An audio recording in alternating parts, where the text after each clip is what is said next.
ಗೆಳೆಯರೇ, ಇವತ್ತು ನಾವು IDFC ಬ್ಯಾಂಕ್ನ ಒಂದು ಮೊಬೈಲ್ ಬ್ಯಾಂಕಿಂಗ್ ಆ್ಯಪನ್ನು ಯಾವ ರೀತಿ ನಾವು ಆ್ಯಕ್ಟಿವೇಟ್ ಮಾಡ್ಕೋಬೇಕು ಮೊಟ್ಟ ಮೊದಲ ಬಾರಿ ಅಂತ ಚರ್ಚೆ ಮಾಡೋಣ. ಅದಕ್ಕೆ ಏನೇನು ಬೇಕು ಮತ್ತು ಯಾವ ರೀತಿ ಪ್ರೊಸೆಸ್ ಇರುತ್ತೆ ಅನ್ನೋದನ್ನು ಸಂಪೂರ್ಣವಾಗಿ ನಾನು ಇವತ್ತು ಹೇಳ್ತೀನಿ. ಇಲ್ಲಿ ನೋಡಿ, ಈ ರೀತಿ IDFC ಬ್ಯಾಂಕ್ನ ಒಂದು ಮೊಬೈಲ್ ಬ್ಯಾಂಕಿಂಗ್ ಆ್ಯಪ್ನ ನನ್ನ ಫೋನಲ್ಲಿ ಇನ್ಸ್ಟಾಲ್ ಮಾಡ್ಕೊಂಡಿದ್ದೀನಿ.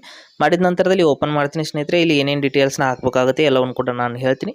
ಇಲ್ಲಿ ಮೊದಲು ಈ ರೀತಿ ಅಲೌ ಮಾಡ್ಕೊಳ್ಳಿ, ಪರ್ಮಿಷನ್ಸ್ಗಳನ್ನ ಕೇಳಿದರೆ ನಂತರದಲ್ಲಿ ನೋಡಿ ಮತ್ತೆ ಅಲೌ ಮಾಡಿದ್ದೀನಿ. ನಂತರದಲ್ಲಿ ಈ ರೀತಿ ಬರುತ್ತೆ ಸ್ನೇಹಿತರೆ. ಇಲ್ಲಿ ಮೇಲ್ಗಡೆ ಲಾಗಿನ್ ಆರ್ ರಿಜಿಸ್ಟರ್ ಅಂತ ಎರಡು ಆಪ್ಷನ್ಸ್ ಇದೆ. ಇಲ್ಲಿ ನೋಡಿ, ಲಾಗಿನ್ ಆರ್ ರಿಜಿಸ್ಟರ್ ಮೇಲೆ ಕ್ಲಿಕ್ ಮಾಡ್ಕೊಳ್ಳಿ. ಮಾಡಿದ ನಂತರದಲ್ಲಿ ನಿಮ್ಮ ಫೋನ್ ನಂಬರ್ನ ಹಾಕಬೇಕಾಗುತ್ತೆ. ಇಲ್ಲಿ ನೋಡಿ, ಇಲ್ಲಿಂದ ನೇರವಾಗಿ ನಾನು ಸೆಲೆಕ್ಟ್ ಮಾಡಿದ್ದೀನಿ. ಫೋನ್ ನಂಬರ್ನ ಈ ರೀತಿ ಹಾಕಿದ ನಂತರದಲ್ಲಿ ಕಂಟಿನ್ಯೂ ಅಂತ ಕ್ಲಿಕ್ ಮಾಡ್ಕೊಳ್ಳಿ.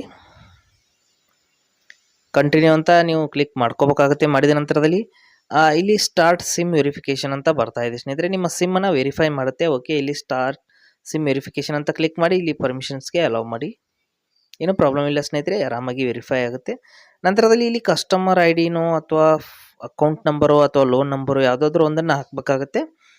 ನೋಡಿ, ಕಸ್ಟಮರ್ ID ಮೇಲೆ ಈ ರೀತಿ ಕ್ಲಿಕ್ ಮಾಡ್ಕೊಳ್ಳಿ. ಮಾಡಿದ ನಂತರದಲ್ಲಿ ಕೆಳಗಡೆ ಬಂದು ಇಲ್ಲಿ ಅಕೌಂಟ್ ನಂಬರು, ಲೋನ್ ನಂಬರು ಅಥವಾ ಡೆಬಿಟ್ ಕಾರ್ಡ್ ನಂಬರ್ ಅಂದರೆ ATM ಕಾರ್ಡ್ ಮೇಲೆ ಇರುವಂಥ ನಂಬರ್ಸ್ಗಳನ್ನು ಕೂಡ ನಾವು ಯೂಸ್ ಮಾಡಿಕೊಂಡು ಈ ಆ್ಯಪ್ನ ಆ್ಯಕ್ಟಿವೇಟ್ ಮಾಡ್ಕೋಬೋದು.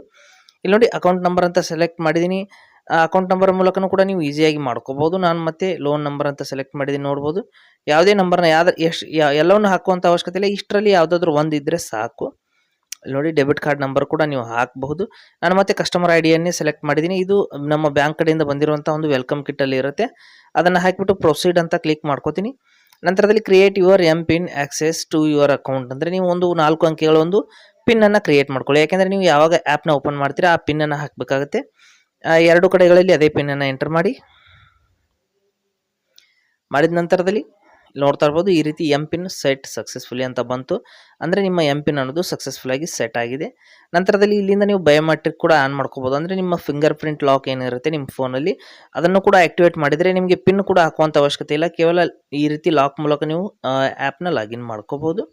ನೋಡಿ, ಈ ರೀತಿ ಒಂದು ಏನು ಸೆನ್ಸರ್ ಇರುತ್ತೆ ಅದರ ಮೂಲಕ ನೀವು ಲಾಗಿನ್ ಮಾಡ್ಕೋಬೋದು. ಇಲ್ಲಿ ಅಗ್ರಿ ಆ್ಯಂಡ್ ಕಂಟಿನ್ಯೂ ಅಂತ ಫೈನಲ್ ಆಗಿ ನಾವು ಕ್ಲಿಕ್ ಮಾಡಿಬಿಟ್ಟು ಅವರ ಒಂದು ಟರ್ಮ್ಸ್ ಆ್ಯಂಡ್ ಕಂಡೀಷನ್ಸ್ಗೆಲ್ಲ ಅಗ್ರಿ ಮಾಡೋಣ. ಮಾಡಿದ ತಕ್ಷಣದಲ್ಲಿ ನಮಗೆ ಆ್ಯಪ್ ಅನ್ನೋದು ಆ್ಯಕ್ಟಿವೇಟ್ ಆಗಿದೆ. ಇಲ್ಲಿಂದ ಎಲ್ಲ ಬ್ಯಾಂಕಿಂಗ್ ಸರ್ವಿಸಸ್ಗಳನ್ನು ನಾವು ಈಸಿಯಾಗಿ ಆಕ್ಸೆಸ್ ಮಾಡಬಹುದು. ಇಲ್ಲಿ ನೋಡ್ತಾ ಇರ್ಬೋದು, ಈ ರೀತಿ ಆ್ಯಕ್ಟಿವೇಟ್ ಆಗಿದೆ.